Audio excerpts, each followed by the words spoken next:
we have a very, very big man in our midst, a medical doctor that is involved in so many other projects.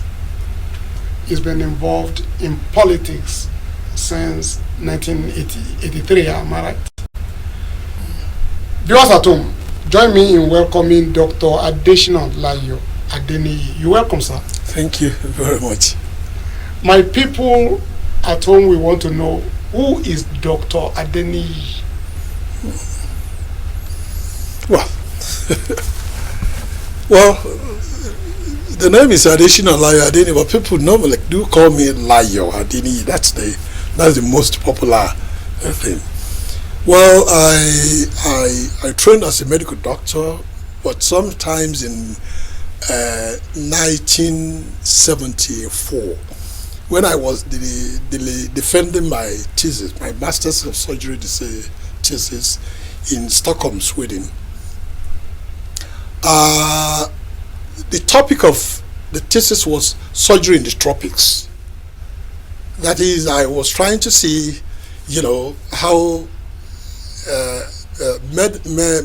modern science of surgery can be related to African kind of medical treatment, which you will call herbal, but I think they also call it traditional. So I tried to relate the two, and it interested many of the pharmaceutical and medical equipment companies that were there. When you are defending a thesis, you have a lot of corporations who wants to know.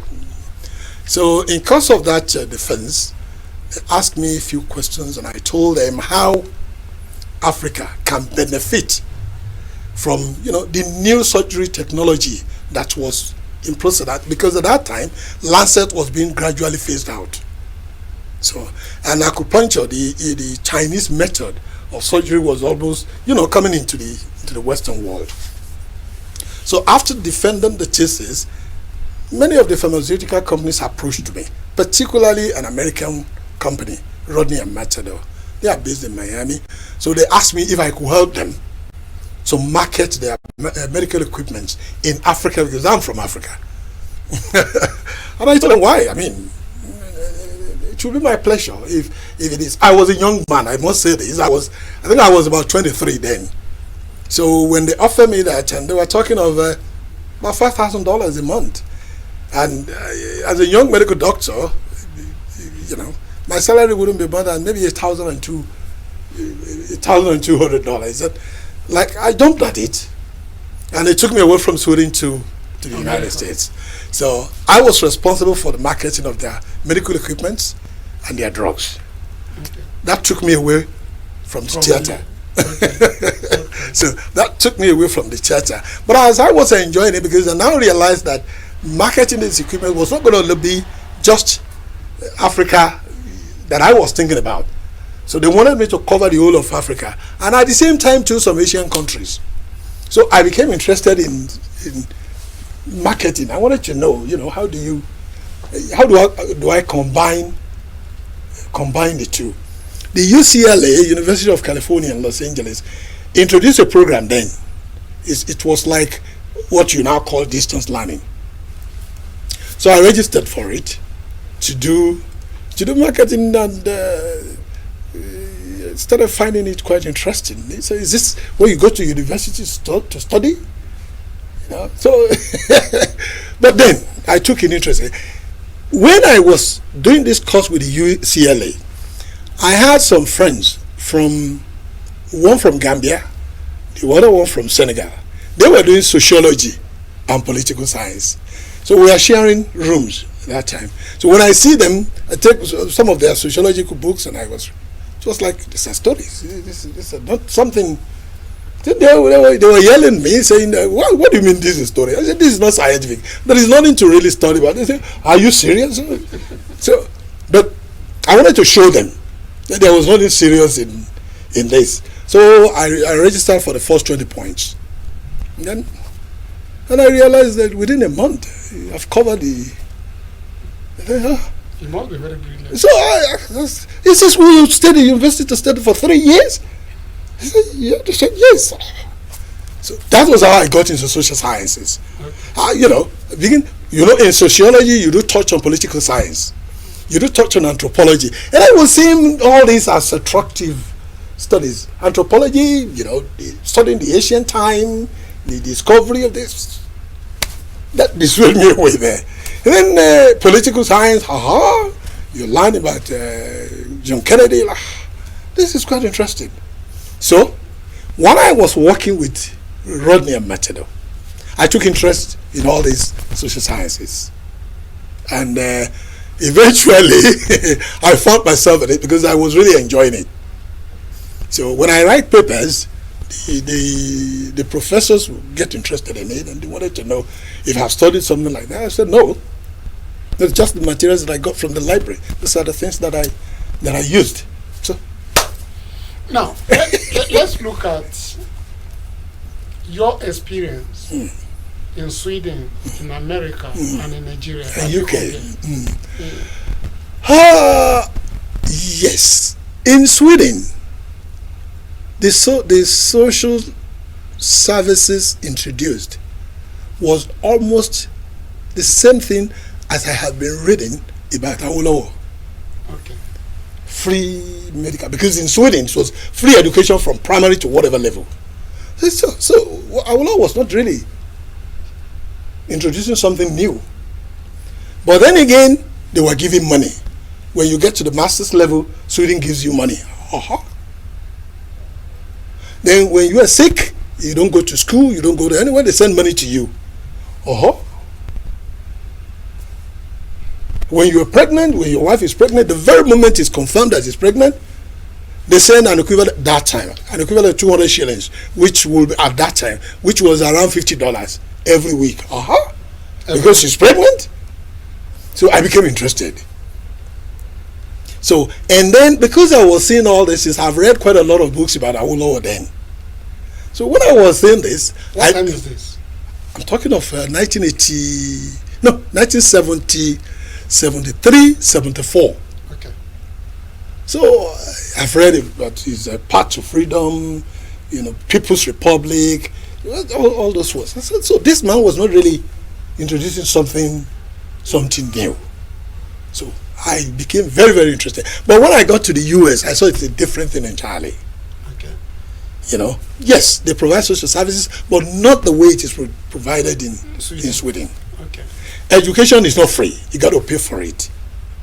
When you go to school, you don't get any money.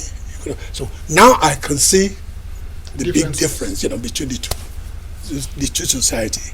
Now, at a particular time in your life, you were involved in Nigerian politics. When I came back to Nigeria, that was when? 1982. 1982. When I, like I said, the company, the American company, wanted to open a branch in Nigeria. So they sent me, you know, to open that branch. So when I opened the branch, I'm from Ekpe. So when I travel home at the weekend, my uncle Senator Ayotuga was a senator then. So he was always inviting me and some other young guys, telling us, no, we have to be involved in politics. You know, these are Eko boys. They think we don't have educated boys in Ekpe. They dominate. So he was introducing us to it, and I became interested. You know, don't forget I've read a lot.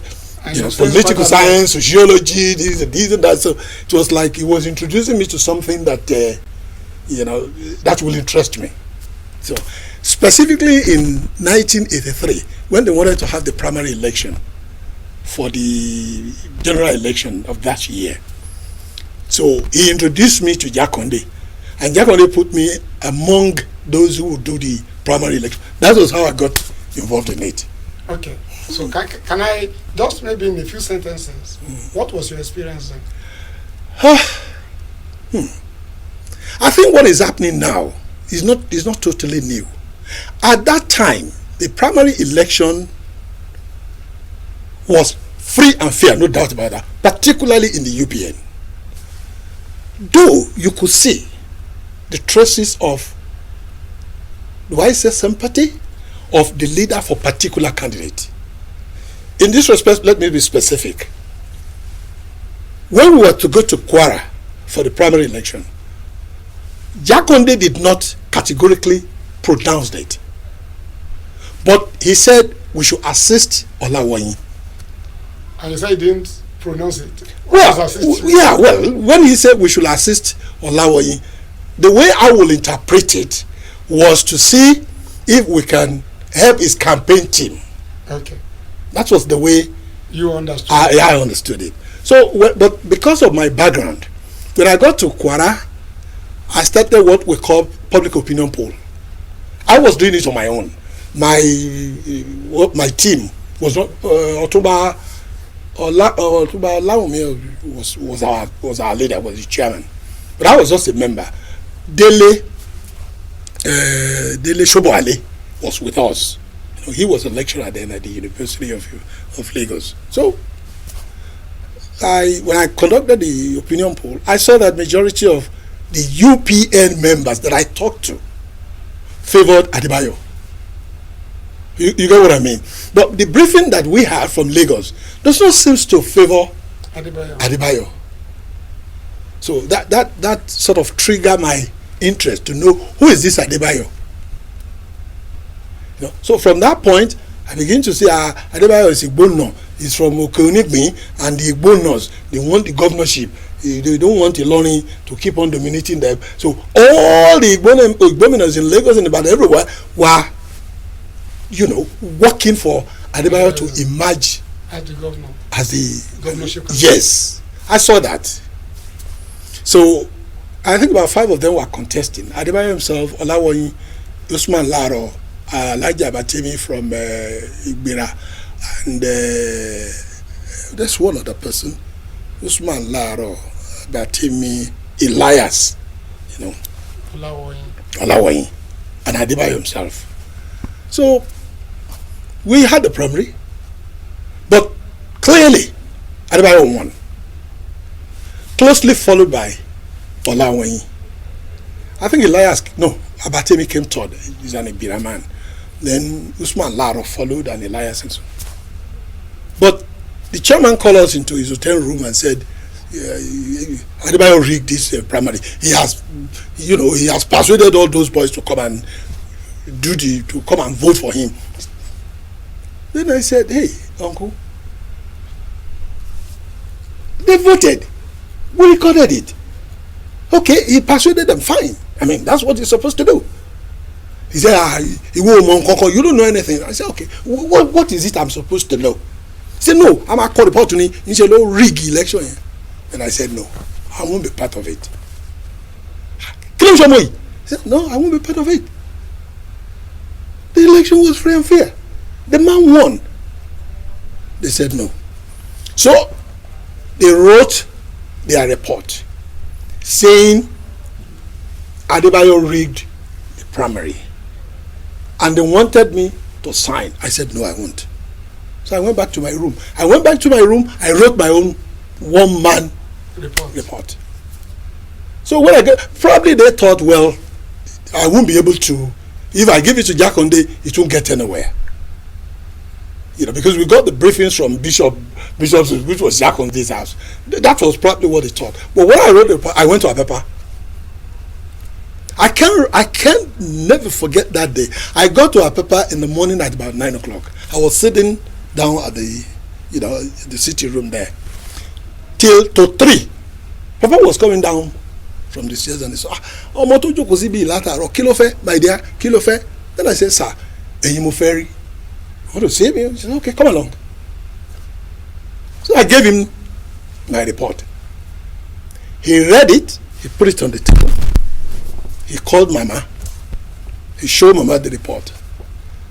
Then Mama started, educating me on how the Hausas in northern MPC have treated Olawoyin, and then Baba took it up to educate me about why they prefer Olawoyin. He has suffered, and during the last election, he lost to MPN. I think Adam Wata. So after the explanations and the narrations, I said, sir, I was part of the team that conducted the primary. But before the primary proper, sir, I did a public opinion poll. And from that public opinion poll, I was not surprised that Adebayo won. So this repeated itself for almost 3-4 Yes. You are conducting. Oh yes. You are getting the same result. Oh yes. Okay. Now, if we are to compare the politics of that time with politics of today, today is rubbish. Oh, absolute rubbish. Absolute rubbish. Uncle, I tell you, the first one, Adebayo won. Baba said we should go back, and he said I should follow them, because he could see that I was seeing something he was not saying. Because what the committee brought was totally different from what I came up with. The second time he said I should follow them. That second time that I followed them, when they brought the report again, it was now Baba looking for me, not me going to Apapa to sit down again. So when he took the report from Otumba Adeniyi, when he took the report, he called Jack Conde and said, tell Ayantuga to send me that his brother, that boy. Tell him to send him to me. So Uncle Ayantuga came and said, Baba Nkwela Papa. Then I went to Apapa. Immediately I got there, he told Rotimi that that young boy who came the other, let him see me. And I saw him. He said, what happened? And I told him. He said, but that's not what your people, the report.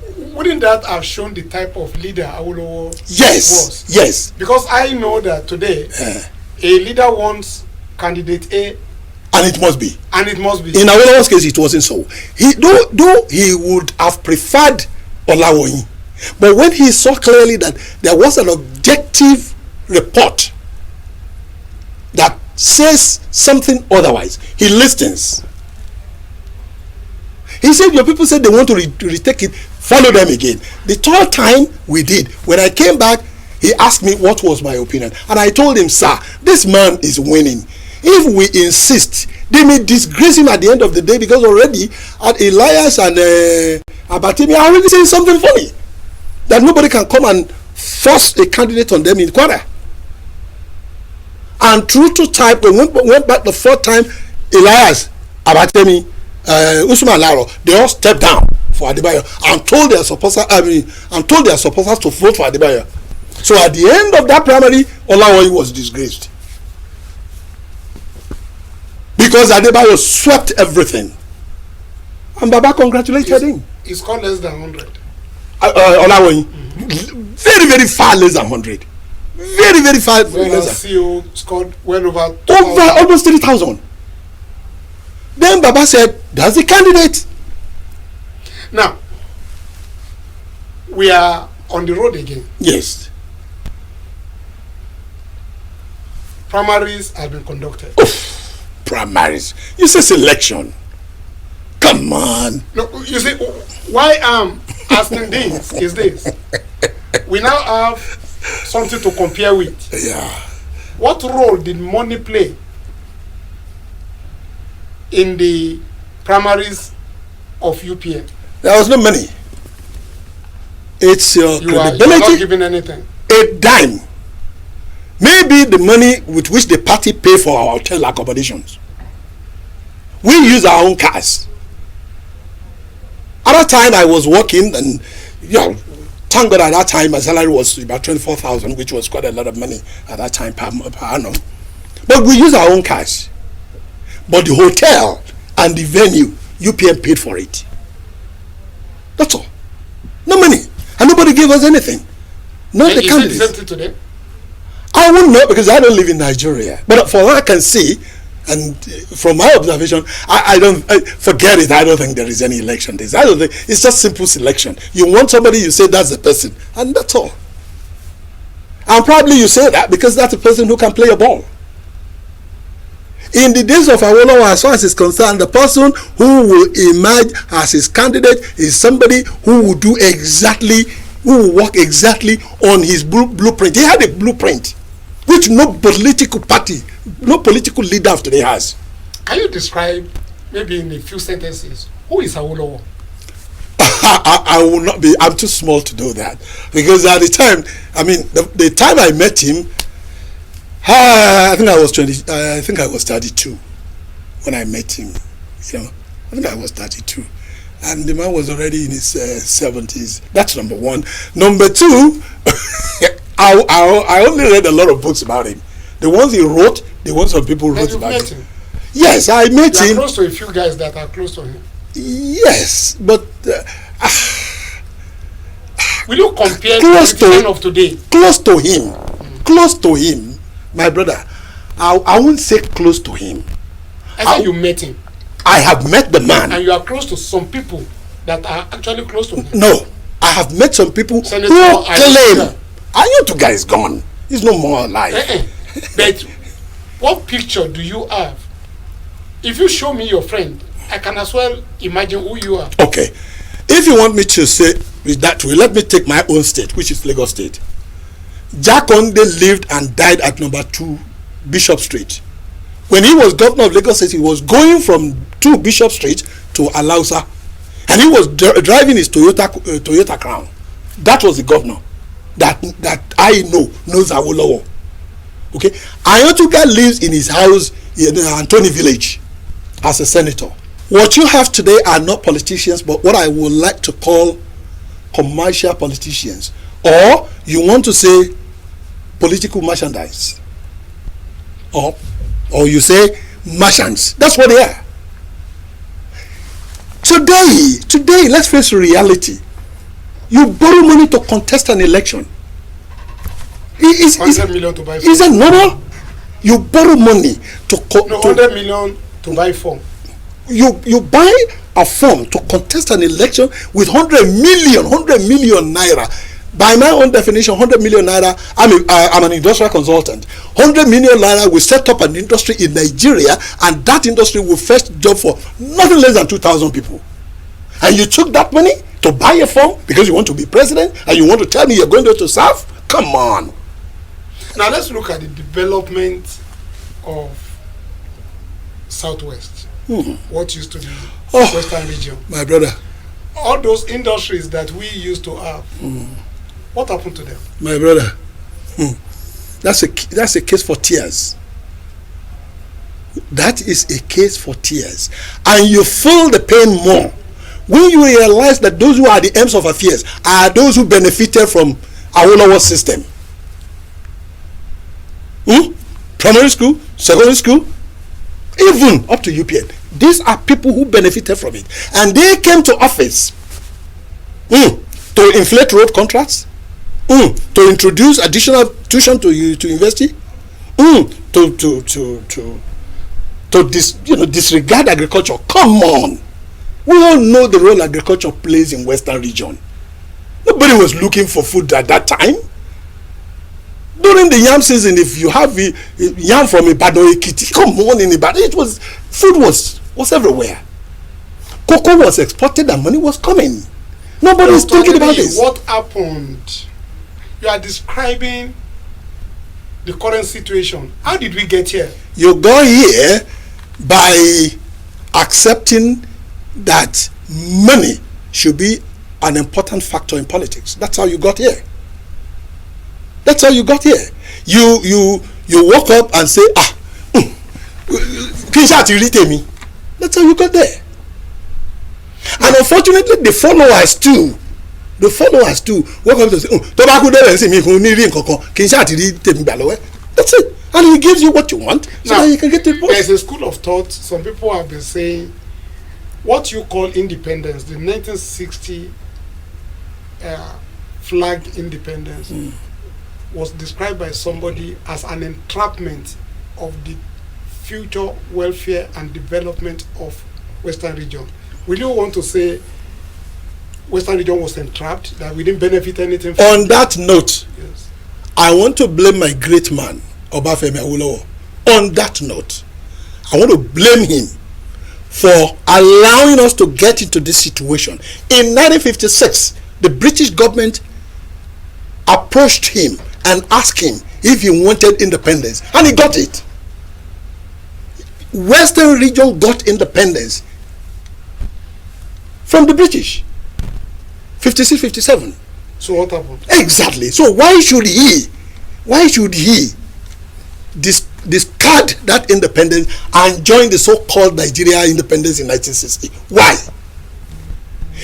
when they were proposing this to him, they saw what he did in Western region. That's why sometimes when they say the British, I just laugh. The British saw that this man is super. They were the one who helped him. The BBC were the one who helped him when he was putting up WNTV, which was nowhere in Africa, right or wrong. When he was building Cocoa House, British construction company and Israeli construction helped him in doing that. They saw it, right?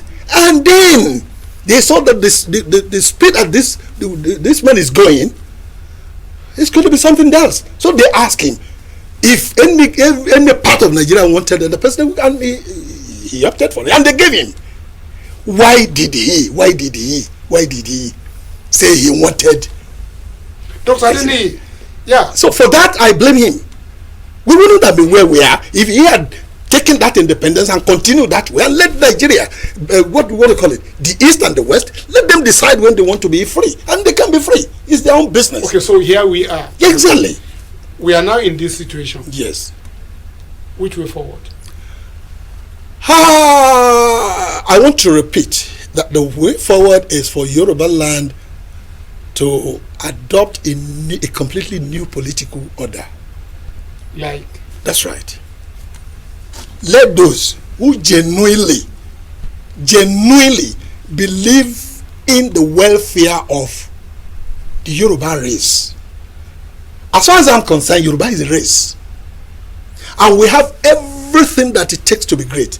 I look at the Yorubas as I would look at the Jews, because you find everything in a Jewish man just as you will find everything in a Yoruba man. You find intellect, you find knowledge, you find ruggedness, you find entrepreneurship, you find hard work, you find pride of self. Everything, all this we're talking about is in the Yoruba race. So if Yoruba is in this mess, Yorubas will continue to be in this mess. I call it a mess. I call it a mess because I have seen a lot of rubbish. In my own days, every Yoruba child that graduates from university, a car is waiting for him, job is waiting for him, house is waiting for him. Even more than three, which you now call GSS, what do you call it? GSS 3. More than 3. If you finish more than 3 in those days, it's either you go for teacher training, you go to school of agric, you go to trade center. Come on. And if you opt to go and teach, you teach for 2 years, you go for grade 2 teacher training. That was the Yoruba land that I grew to know. Nobody looks for job. Nobody suffers. You are analyzing the problem. I'm asking for solution. The solution is in the hands of the Yorubas themselves. I think you are a Yoruba man. I am. Okay. I am. So the solution is in your hand. No, the solution is in the hand of the majority of Yorubas who are the victims of this mess. Somebody will have to take the lead. Somebody will have to assemble the ideas. Why are you pushing what you can do to others? No, I'm not pushing it to others. Okay. I can assure you that if today I have a platform to bring together people who can reason. That's why I wrote the book. I wrote the book so as to whip up every Yoruba educated person. I will get to your book. Yes. I'm not ready. I will you get should. to your book. You should. It's to whip up every Yoruba person who can read and write to know. Some people are thinking that part of the problem that we have is our inability to develop our land on our own. Okay, so suppose I want electricity. As I'm talking to you now,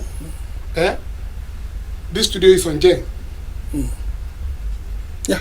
When you were in Sweden, was it like that? No. Okay. Even when I was growing up in Nigeria, it wasn't like that. Right? Yes. So what stopped people like you to mobilize ideas and resources and say, look, in Ekwe, there will be no... Very good question.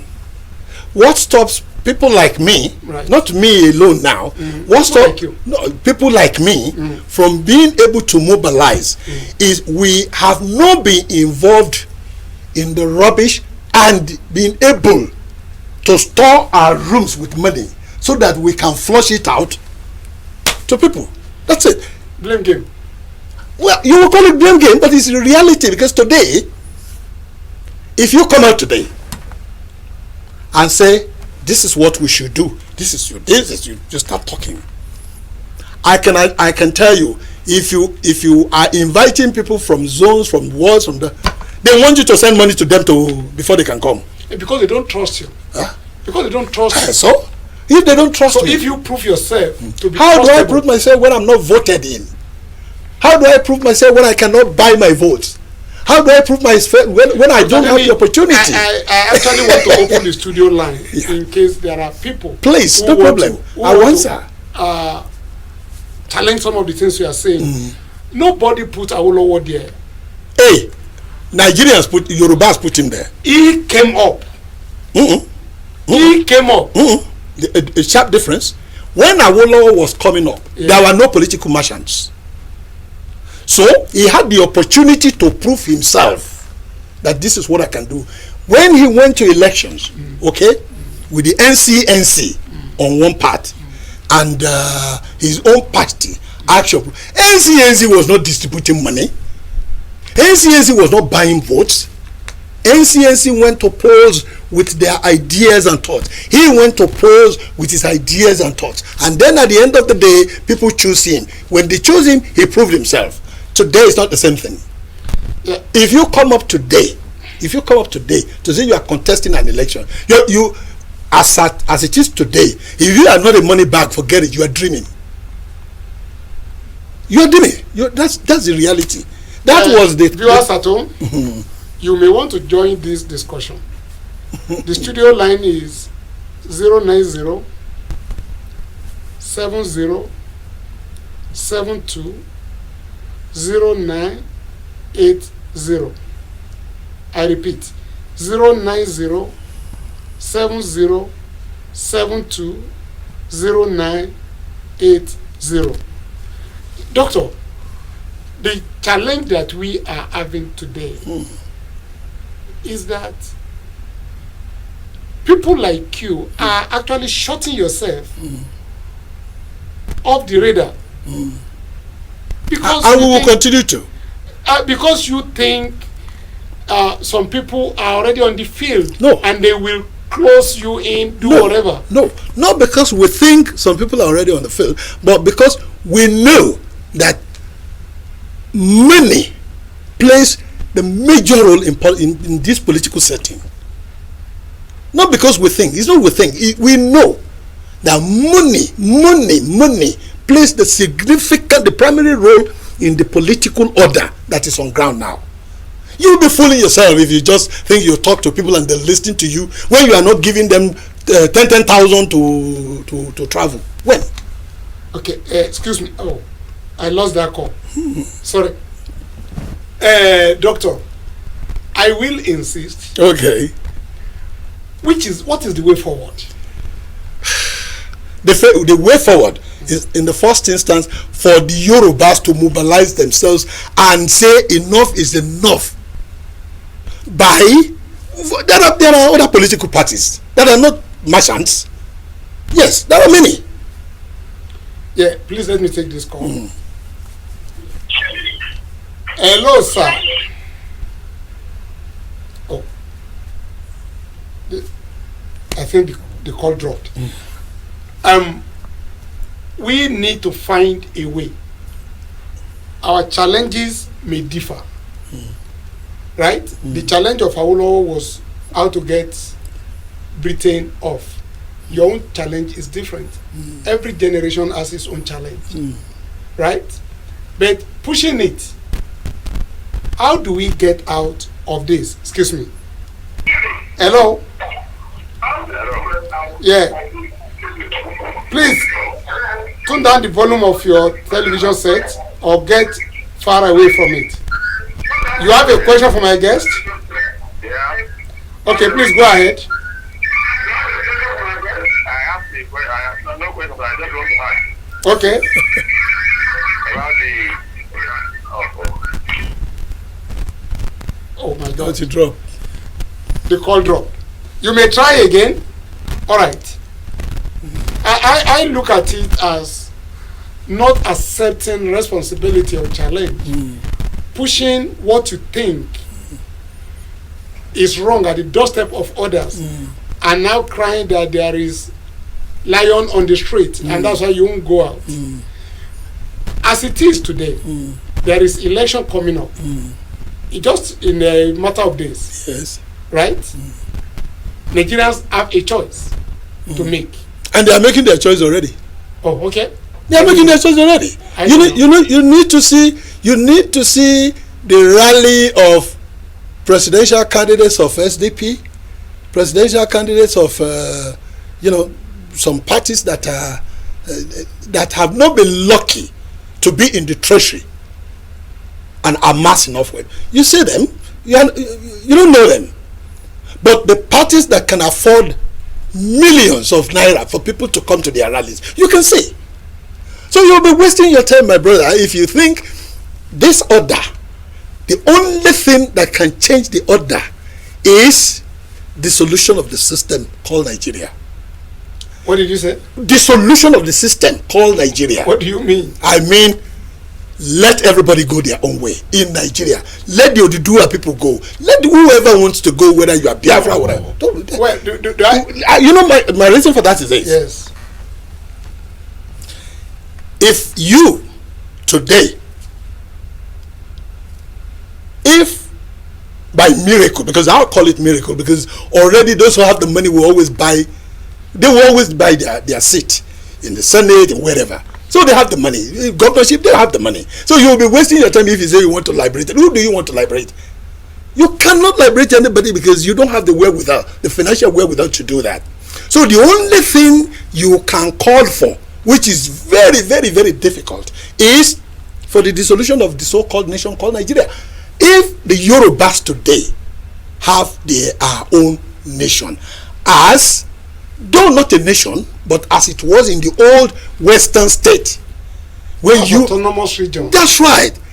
When UPN was controlling the Yoruba states and they were progressing, okay, if you have that kind of system, yes, things will change. But you cannot get that kind of system anymore. I dare say it. You cannot get that kind of system anymore because those who are at the ends of affairs in the Yoruba states are already creating an empire with their money. They continue to impoverish people so that when they give them a tin of rice, they dance like monkey around banana. When they give them 1,000, they are so glad. They have impoverished everybody. So if you want to say you will be wasting your time. You can't liberate anybody because these people now they are hungry. So and somebody say, "Ba 5,000 kola dibo for me." That's what they will say. That's the system that we have, and that is the system that is being controlled by Nigeria, and that is the system that will never, I repeat, never allow you to produce anybody who can help you. Never. It's not going to work. They know what they're doing. When they are encouraging all this, they know what you're doing. They know it. That is precisely the situation. But if by crying, by shouting, people wake up from their slumber and realize that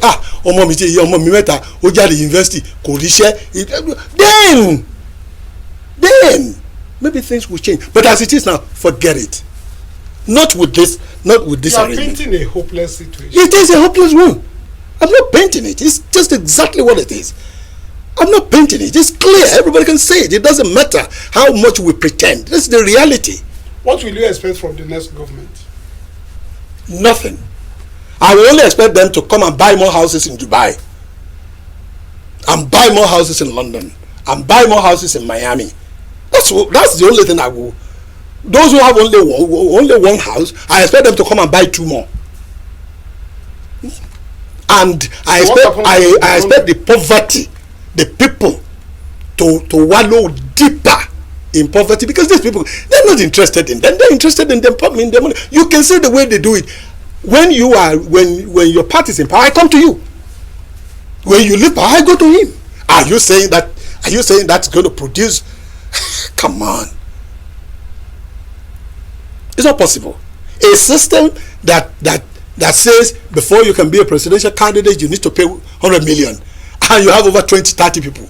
You think you think they don't know what they're doing? They don't know what they're doing. So we're not painting. I'm not painting. That's exactly the situation in Nigeria, and it will be like that for a very long time in Yoruba land. Will you encourage, let's say, your people to go out and vote so that they can at least be able to choose, let's say, the lesser evil? We continue to educate them.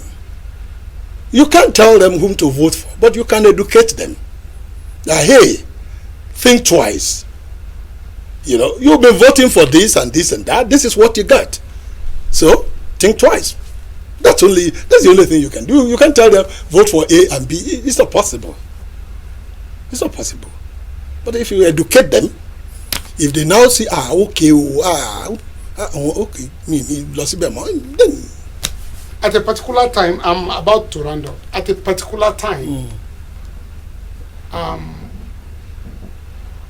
you gather some people to come and do investment in Nigeria. Yes. So what happened? Well, precisely in 2013, excuse me. Yeah, Excuse me. Hello. Yeah. Okay. Hello. You're on to IATV, Impact Africa Television. I like this very program that you do. Thank you. I like the very program, and I love the question. I love the stuff that you are telling me. You are telling the right thing, and that is what you're supposed to do. You have to tell these people the right thing. Let him be here in Nigeria so that he will reflect some of the people, so that when the license is there, you will be correcting them. Yeah, you didn't tell me your name and where you are calling from. Okay, I am calling from. I'm calling from Cross River State. You are calling from Cross River State. What's your name, sir? Yes. What's your name, sir? Yes. I'm Okay. Thanks for your compliment. Thank you. Please keep watching. All right. Thank you. Yeah. You got to know. We got to know that you got some people together. yes. I'm interested. Yeah, What was the project? 2013, we organized what we call Yoruba International Conference in Dubai. All Yoruba organizations across the globe, we brought them together, and we charged, particularly from the West, and we charged everybody with the responsibility of identifying minimum of 5 potential investors who will be interested in Yoruba land.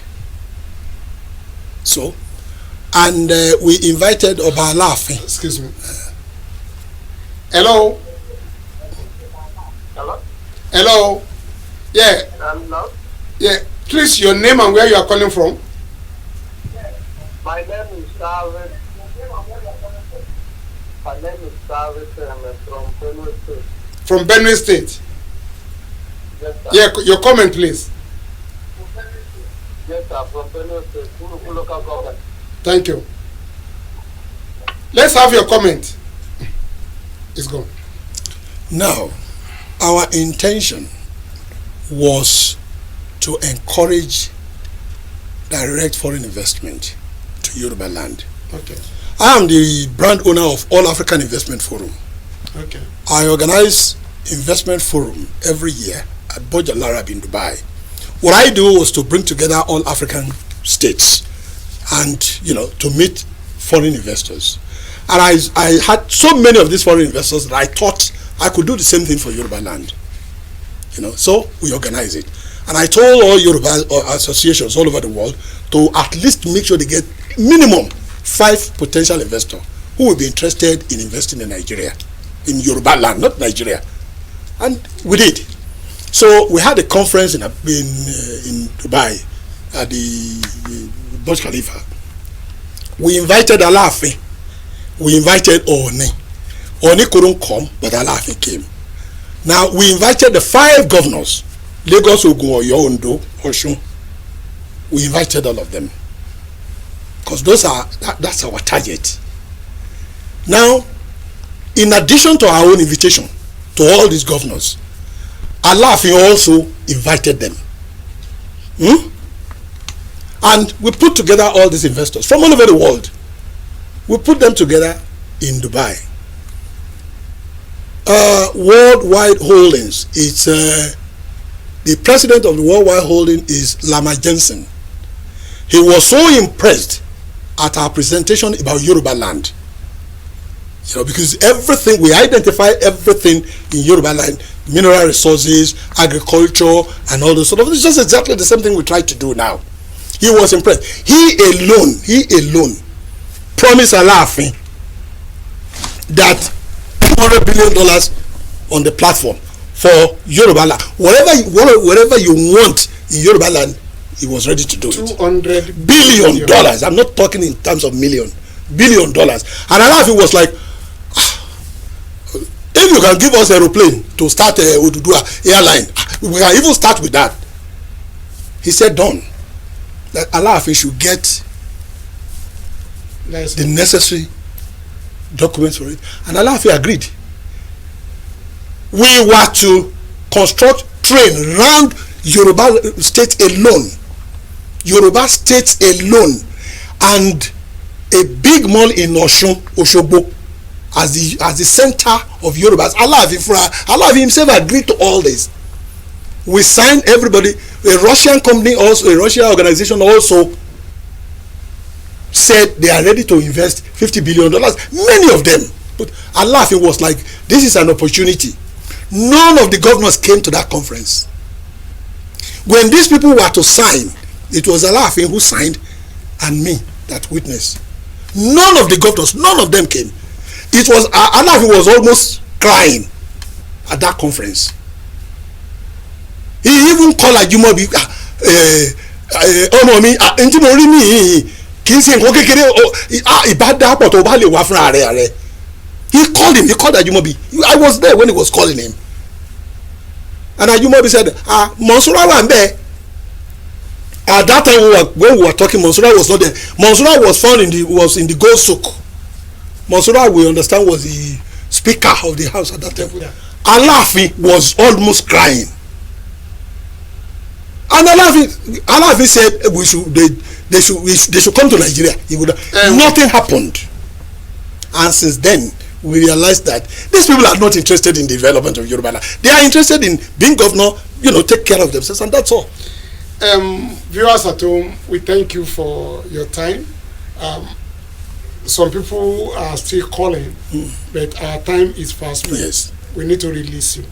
What's you. Your parting shot for Nigerians? For what? For Nigerians. Come again with the question. What's your parting shot for Nigerians? Not for Nigerians, for Yorubas.